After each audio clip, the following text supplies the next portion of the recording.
Še lep pozdrav obema ekipama, aplauz ekipa.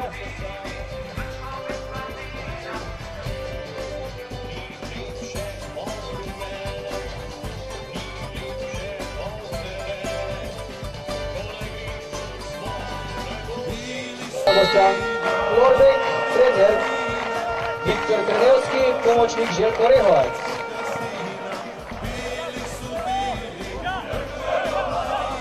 Ja, tisti, ko še ne poznate, Zavrč rumeno-zeleni opravi, Hajduk modro-beli.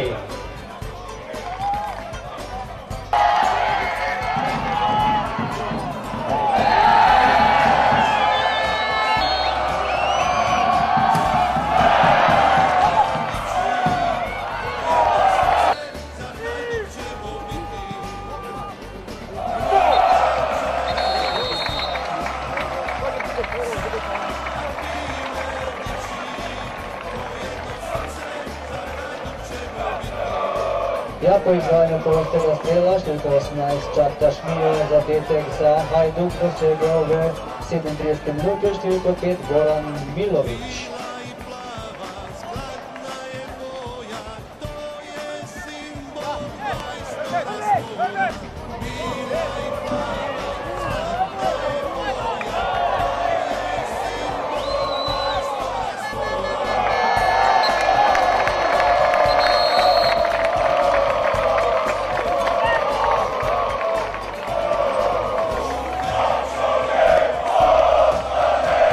Zadetek za Hajduk je pa seveda dosegel igralec 14, Tonči Buljar.